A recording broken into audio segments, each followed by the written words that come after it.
Welcome, everyone. It is Arki Hodges here, president of the Black Achievement Fund, and I am live here with you guys on YouTube because we're having some technical difficulties with our Zoom account.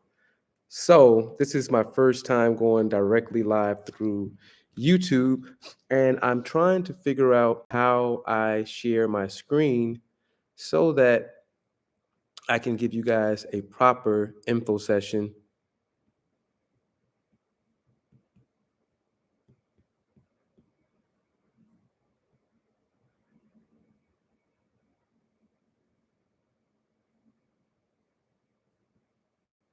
So if you could just bear with me.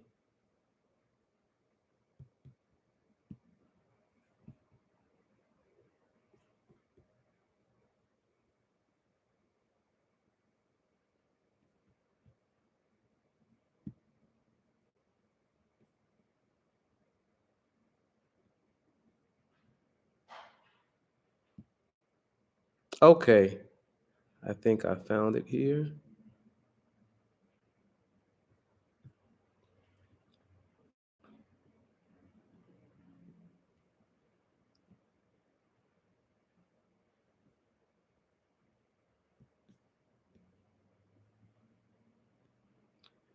Okay.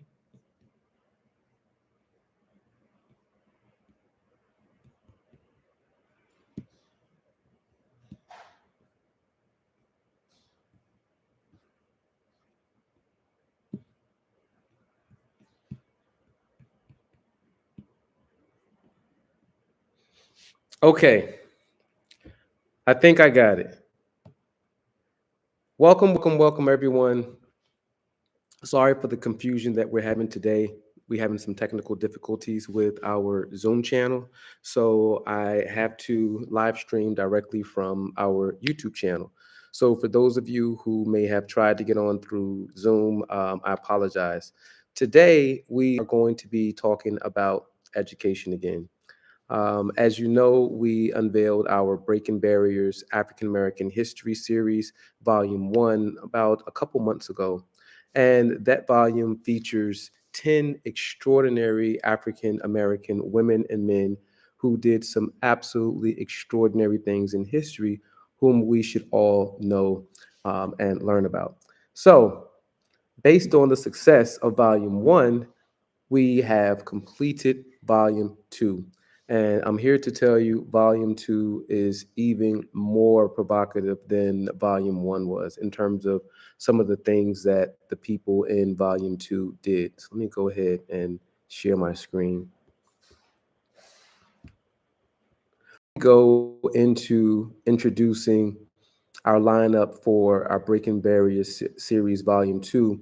For those of you who have come on to learn more about the Black Achievement through a simple system of Ujamaa, or our model, 10 million Black people and our allies, plus $9 a month equals $90 million every single month. $90 million every single month from just 1/5 of our population. So far, we have a little over 3,500 members. We have members in all 50 states, as well as about 5 dozen members internationally. The Black Achievement Fund is not waiting until we've already purchased our first 6 acres of land collectively, and we were given an additional 3 acres for a total of 9 acres and scholarships to members, nonprofit organizations who are our members. We have and operate our Kemet Club here in Atlanta. The Kemet Club is our private members only club in which members, we have a lounge area, we have a game room area, we have live events at the club ranging from, as you can see, yoga to live. Significant project to date is our new Kemet retreat and residential community, which is a 112-acre project, refers to houses. Next week, we are to start new Kemet blog. Speaking of which, for those of you who want to know about the development, and it will bring you up to speed on everything that we've done to develop our land thus far. Today, I want to talk about what the Black Achievement Fund is doing in education. Education has been one of the most potent weapons against enslavement, exploitation, discrimination, and every other thing that you can think of that has happened to our people. In fact, education is so important, slave owners made it illegal for enslaved Africans to read. Okay? Never, ever, ever intended for us to use the full capacity of our brain. And then, when they had to relent and allow African Americans the opportunity to learn to become literate, to read and write, they tried their very best to dictate the parameters of what we were to learn. We weren't to learn about the glorious past of African people. We weren't to make the connection that the people who built the Great Pyramids were African people. We were given an education that was nothing more than propaganda. We were given an education that whitewashed history, that made slave owners out to be founding fathers and great people.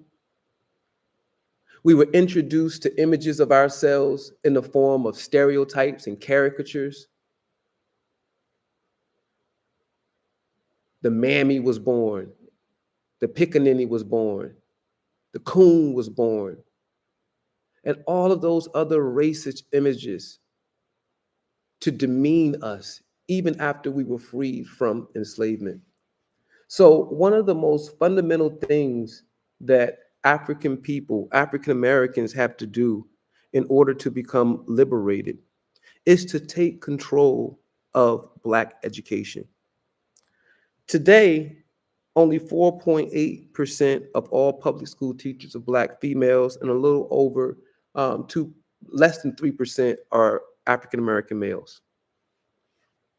This pales in contrast to when I was going to school.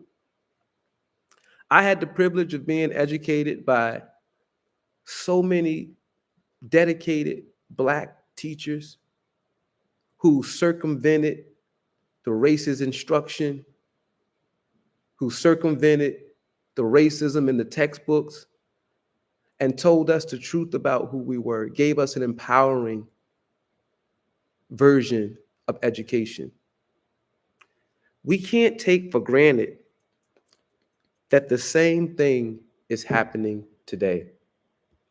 So, when we talk about what the Black Achievement Fund is doing right now, when we talk about the capabilities of an organization to be able to supply the needs of the Black community, let's talk about education. For one, there is no reason in 2025 that we don't have an institutionalized national curricula for Black people, not just here in America, but the world over. We're in the information age. We are in the information age. And we know that information was withheld against us to make us continue to feel powerless. Now we have access to all of this history that was denied us. We have access to the stories of our ancestors that were buried for hundreds of years at our disposal. So, what are we doing with this information? The Black Achievement Fund, through our partnership with Education for Life Academy, we have developed curricula that is free of charge to Black Achievement Fund members. We have the Breaking Barriers African American History Volume 1, which introduced us to some extraordinary African American men and women who, okay, They're not allowing me to go to that page. But we are working to be at the forefront of realizing some of these solutions. It's not enough for us to continue to decry they're taking our history out of schools. They're taking our history out of schools. They're not teaching Black history. They're not teaching Black studies. So if they're not going to teach it, it's our job to ensure that the teaching still goes on. And that's what we're doing here with the Black Achievement Fund. I'm going to share, again, I'm having a little bit of technical difficulties with live streaming for the first time to YouTube. So forgive the lag, ladies and gentlemen.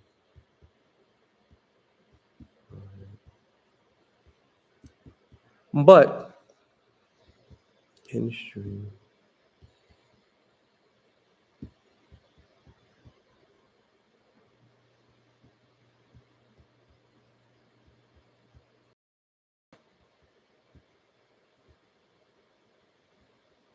All right, sorry, 1 second.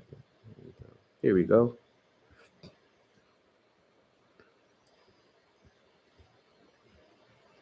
Breaking Barriers, African American History, Volume 2 continues the journey of discovery, pride, and empowerment that began in Volume 1. This powerful curriculum brings to life the extraordinary stories of African American innovators, visionaries, and trailblazers who shaped history and redefined what's possible. The class includes Captain Robert Smalls, the man who stole a Confederate warship and became a congressman. Bridget Mason, the woman who owned part of downtown Los Angeles. Jack Johnson, race-defying first Black heavyweight boxing champ. I recently did a video on him a couple weeks back.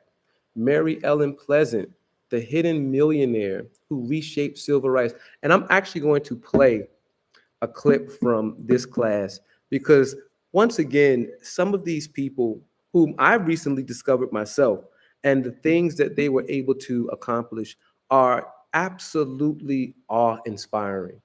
And if our children are privileged to know these ancestors, if they're privileged to see the triumphs that they had to overcome, if they're privileged to see how they manipulated the system of slavery in their, so that they can claim freedoms that were never meant to be theirs, how they were able to use their skill and talent and work to help other Black people. This is what our children should be learning. And these are the things that they're making sure stay buried. Dr. Daniel Hale Williams, trailblazing surgeon and medical genius. All right. He created one of the very first Black hospitals where Black doctors could practice with dignity, where Black people could go into an upscale hospital and be treated by people of their own kind. Marian Anderson, the voice that broke the color line. Charles and Frederick Douglass Patterson, founders of the first Black car company in America. Augustus Savage, sculpting the Harlem Renaissance. We've also did a class about Augustus Savage. And once again, you see African Americans right after enslavement, during the civil rights, every stage of our history here in America, you have countless African women and men who defied odds and not just broke chains, but became pioneers, became millionaires, funded revolutions. This is the legacy of our people. And this is what the Breaking Barriers series seeks to unravel. Hazel Scott, the woman who changed music and media. And of course, Marcus Messiah Garvey, the Black Moses, Part 1. All of these individual classes feature timelines, quick facts, pre-lesson discussion questions, post-lesson discussion questions, and they also contain a quiz. And once you pass the quiz, you get a downloadable certificate of completion. And if you complete all 10 quizzes and pass, you get a certificate of mastery for the volume. All right. So, what do we get out of these volumes? We're going to go and we're going to look at the lives of one of the people that are profiled in in this series.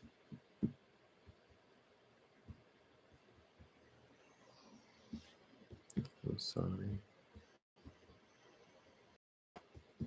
Give me 1 second here.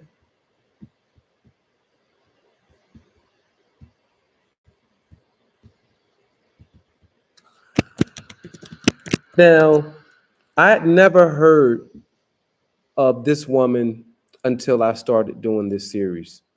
And when I learned about her, I had to do, I mean, I immediately had to buy the book on her and do as much research as I possibly could because I was absolutely stunned that I'd never heard about this. And here I have a degree in African American history and Africana studies and never heard about this remarkable woman who was instrumental in helping.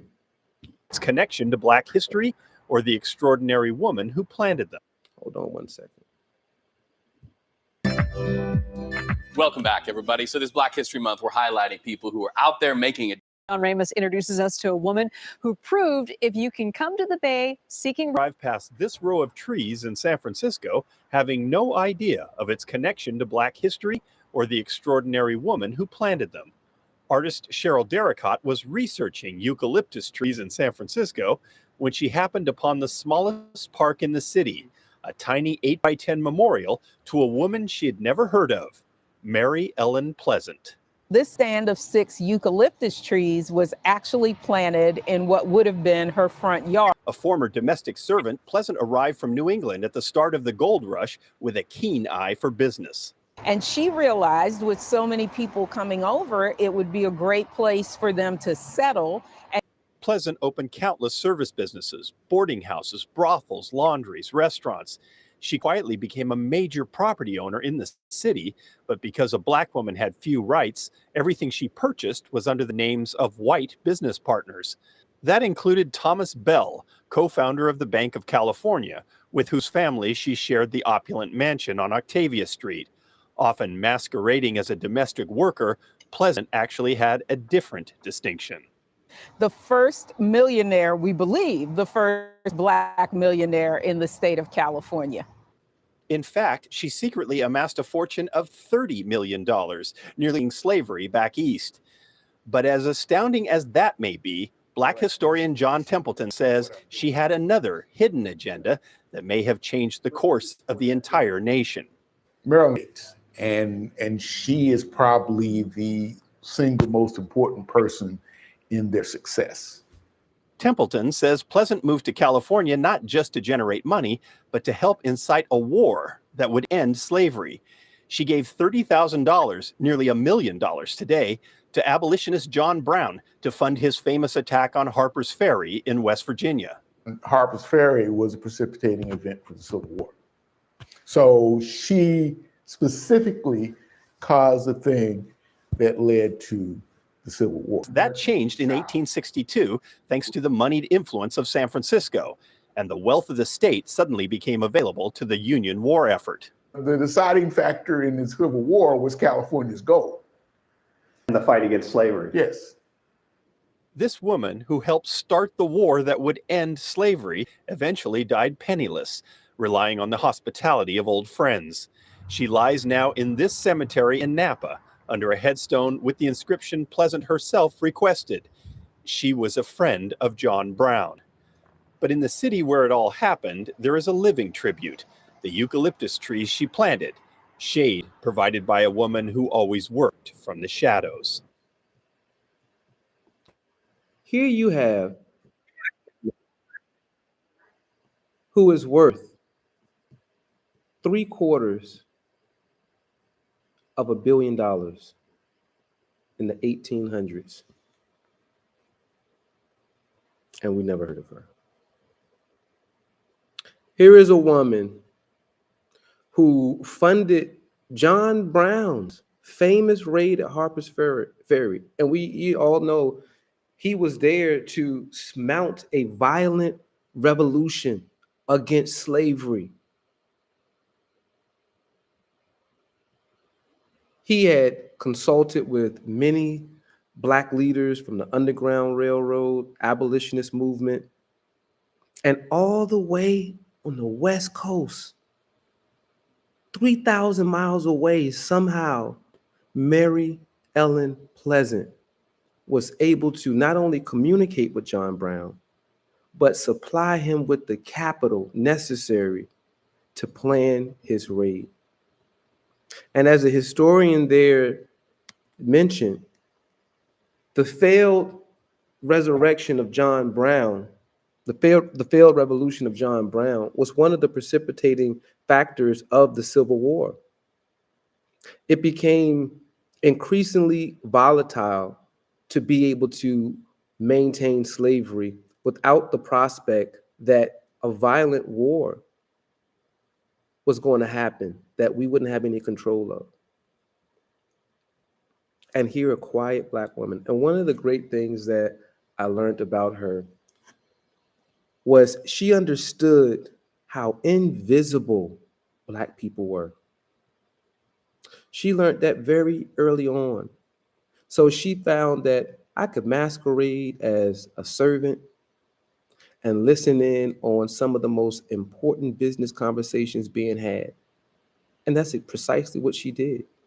She went to work for the top bankers of the time, and she was a cook, and she was a damn good cook. So while she's there cooking the food, taking her time, she's overhearing, okay, we're going to put our money here. Okay, they're going to have a new train depot coming here.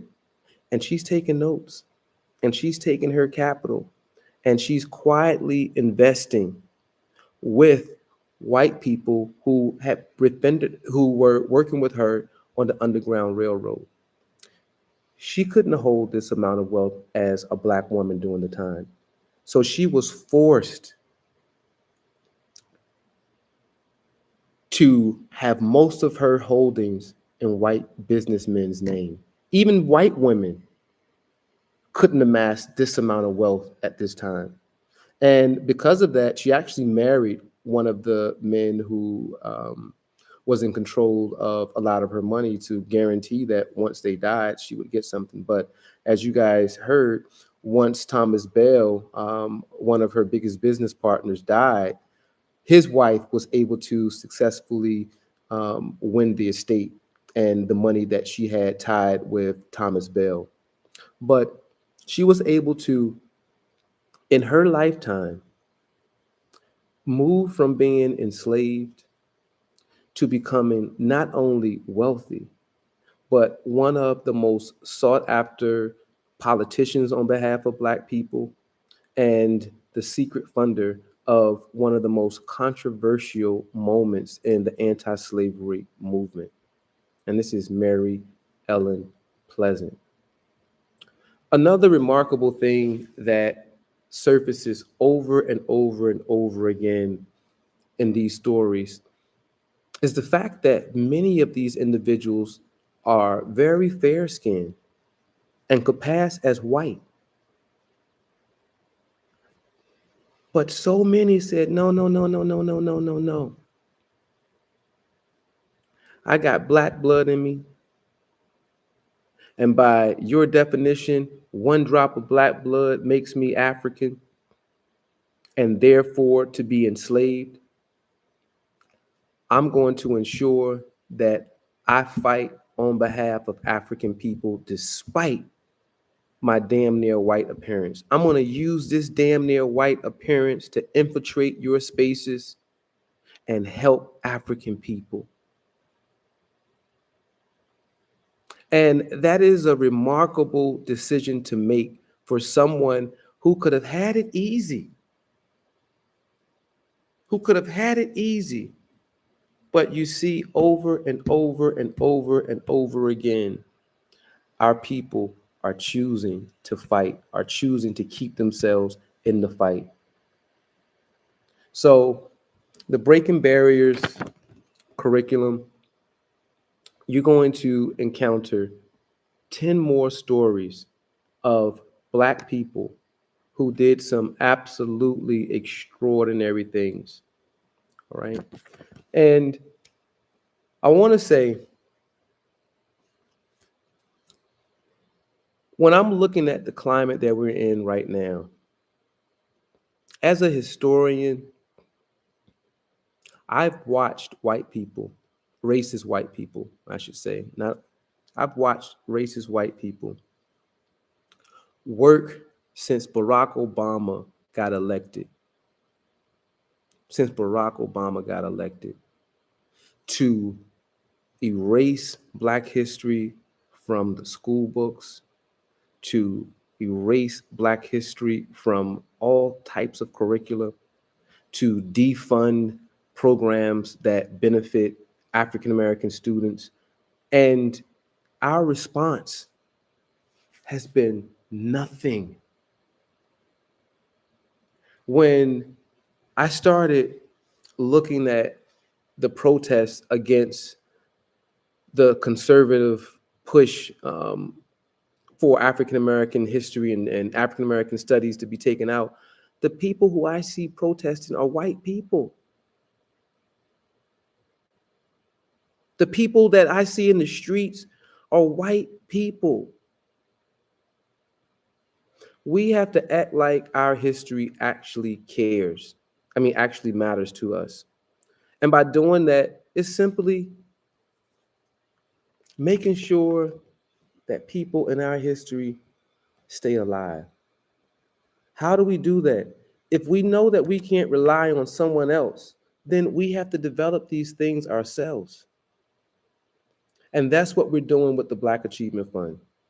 We're making sure that we are institutionalizing things that are liberating us, making sure that they are affordable, making sure that they are accessible, making sure that they are high quality.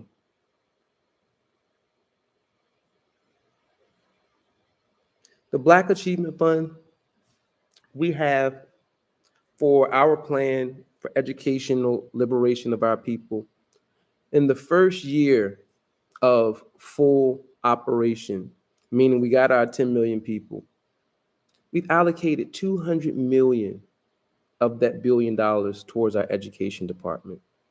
All right, just think of that. What could we do with $200 million cash in 1 year in the field of education? Look how many schools we could build. Okay? We could build universities, elite high schools, boarding schools, technical schools, all across the country. With $200 million, we would also have the capital to pay the salaries of the teachers that we hire, who have the integrity and who have the knowledge to teach our history in an empowering way. This is the whole experiment of the Black Achievement Fund. No matter what solution we come up with to help our people, you need a budget. You need a budget. You can't create any programming without a budget. It's not going to last. You have to have a way to provide salaries and pay salaries in perpetuity. How are you going to do that? The Black Achievement Fund's economic model is in place so that we can finance our development across multiple fields of knowledge, across multiple industries. But we have to take care of and take control over our own education. And this is an open challenge. When I say What are we doing in the fight against the destruction of our and the erasure of our history? What are we doing? What products are the churches offering? What products are the mosques offering? What are the black politicians doing? How are they combating this? And what's the answer?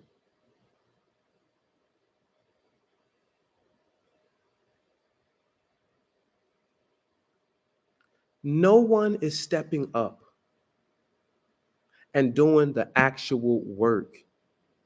Instead, we're just online talking about what needs to be done, complaining about what is being done against us. You have black educators who are putting out some remarkable products. To what extent are we supporting them? And I know many of the people who have some of the best products because I talk with them. We're in the same space. And the level of support that these educational programs should be much greater than what it is.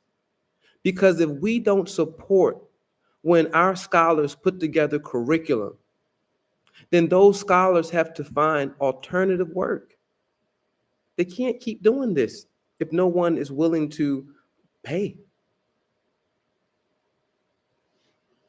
You know, I have someone in the chat said that some of their relatives fought and died alongside Nat Turner in Virginia. Knowing that, what does it do for your level of courage? What does it do for your level of pride? And imagine not knowing that. I don't even think you could imagine not knowing it.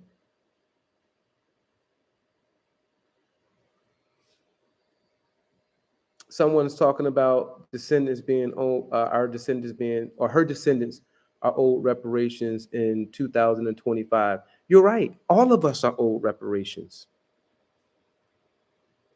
But if we receive reparations right now today in the same way that we got a stimulus check, without organization, without a Black Achievement Fund, without a way to organize our capital, organize our labor, what would happen with that money? Where would it go? Would it go to rebuild new Black Wall Streets? Will it go to build new Black institutions, new Black hospitals, new Black museums, new Black cultural centers? Will it go towards building new schools and universities? Or would it go to Gucci and Mercedes-Benz and BMW? This is the problem of not having our own institutions that we control. This is the problem when we don't develop our own economy, when we just train our children to be workers within someone else's economy.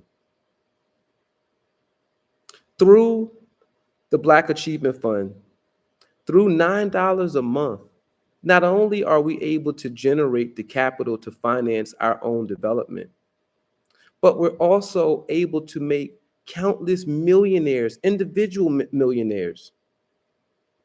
All right? If we got $1 billion that we're spending every year, who are we spending $1 billion with?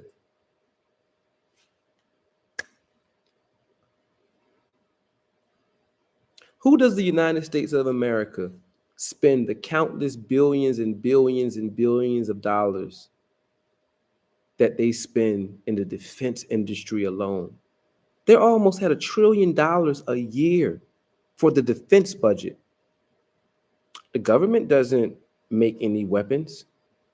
Private companies make all of these weapons. So look how much money the federal government is putting in the hands of private companies. Do you think any of these companies are Black companies?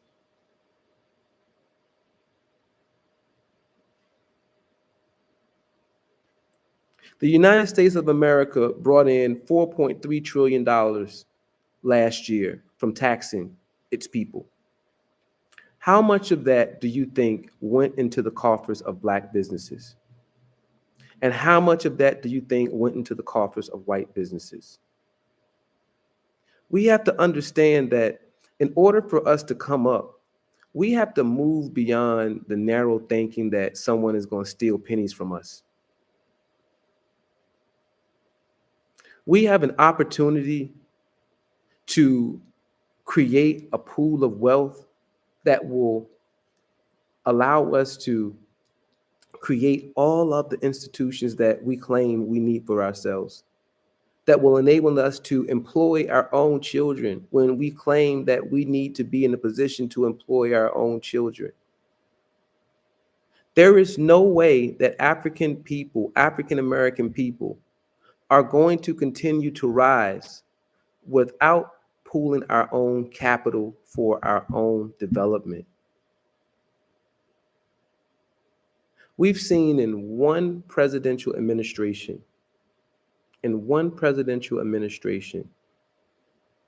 seen the work that we've done over 100 years get washed away.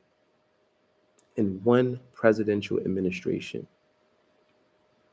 We should see this moment as a clear moment to say, we cannot rely on the goodwill of white people to sustain our growth. We can't depend on the goodwill of our white friends. We don't have enough of them. We don't have enough of them. We have to depend on ourselves and continue to work with our allies who are standing beside us. But we can't depend on them.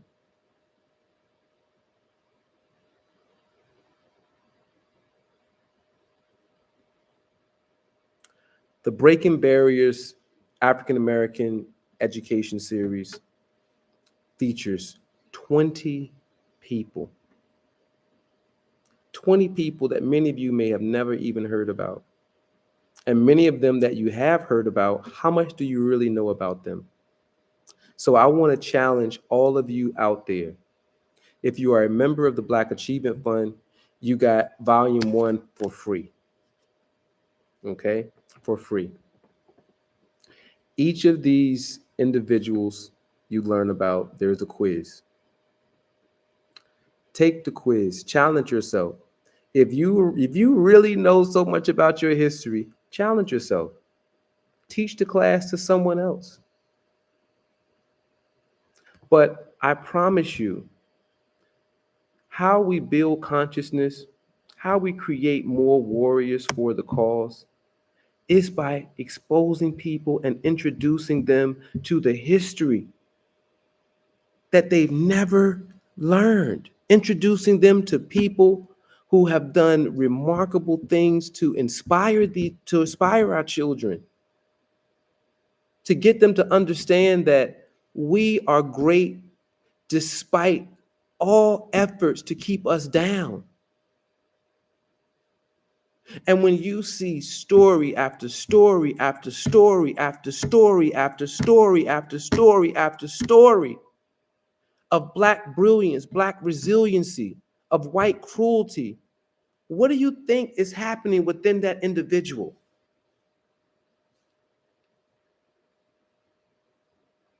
They're becoming a warrior for justice.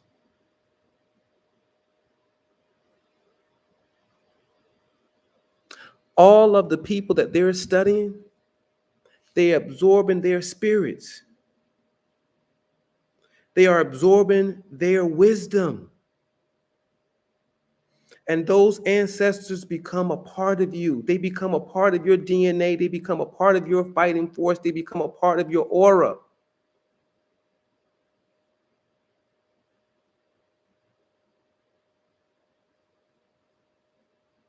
They become your strength.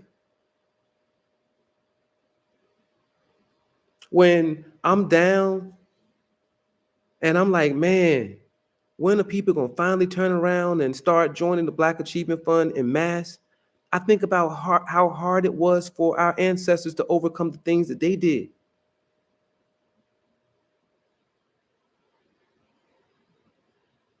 And it gives me the strength to continue to push on. It gives me the confidence to know that the hard work that I'm doing is not for naught. You keep doing the work. You keep doing the work, and it will flower. I'm here as the president of the Black Achievement Fund because I studied African American history as a college student. Because I learned to love who we are. I learned to love our history. And the stories that I learned gave me the clarity of what my purpose was. And that was to further the Black freedom struggle.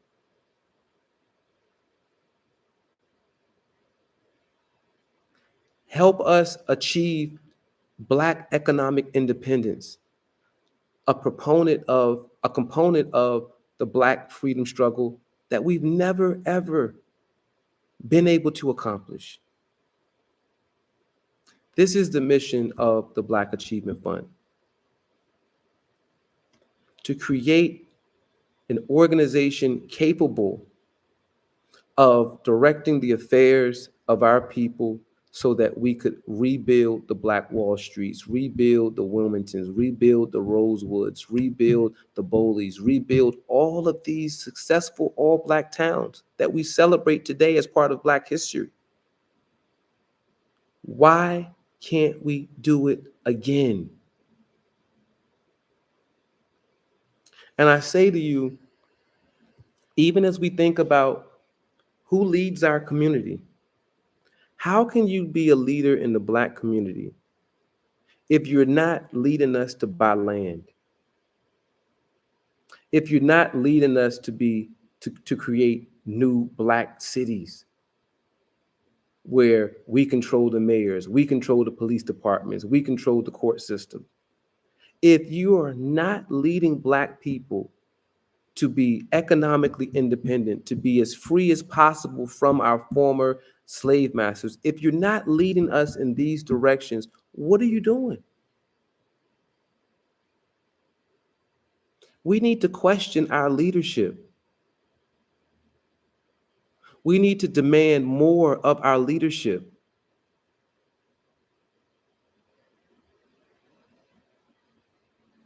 And I'm saying also demand more from yourself. Don't take for granted, oh, I know Black history. Oh, I know all about my history. I'm a professor. And I'm still learning every week about our history, new things about our history that are empowering, that are inspiring. Every week I'm hearing something new. So don't take for granted that there's nothing new that you need to learn. All right? And, I want to challenge you to move beyond a 4-minute clip.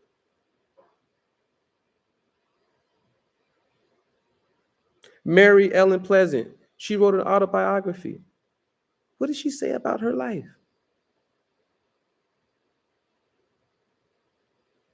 What is there to be learned from how she was able to amass the amount of wealth that she amassed? All right. Breaking Barriers Volume 2. It is available on Education for Life Academy's website. And I'll take you to that once again. educationforlifeacademy.com/breaking barriers, the number 2. The series is $29.99. However, we have a holiday special going on, making it $19.99. Use the promo code Kwanzaa, and you'll get $10 off.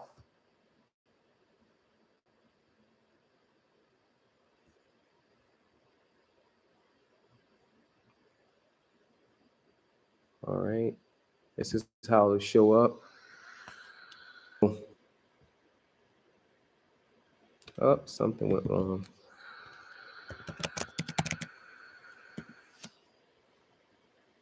There you go.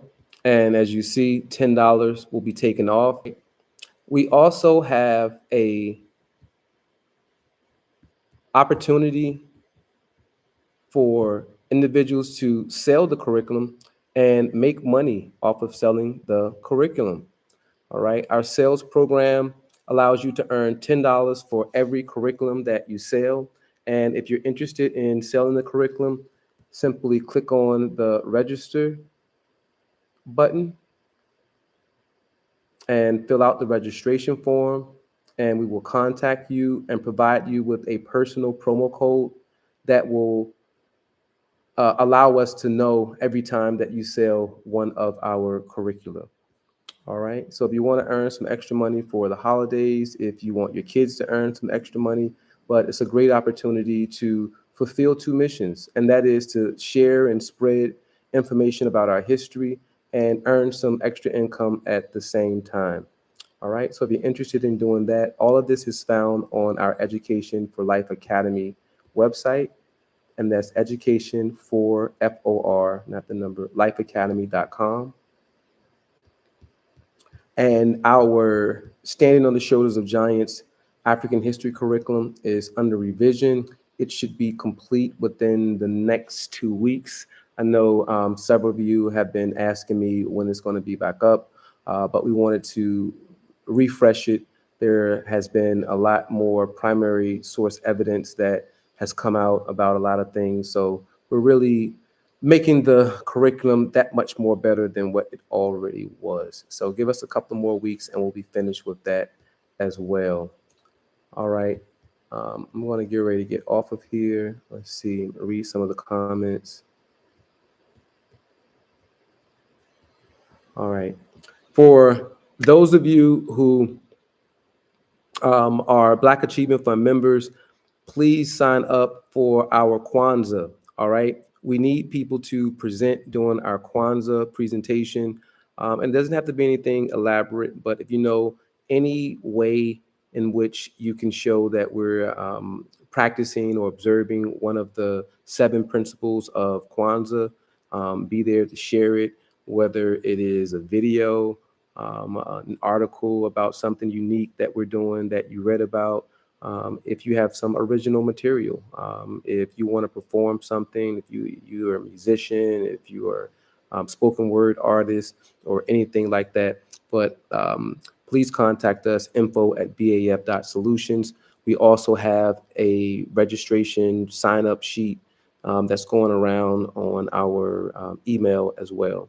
All right. I want to thank you all once again for your time and for your continued support.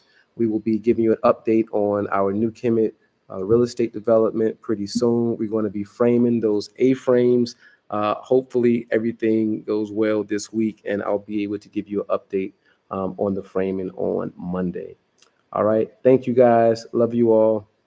Peace.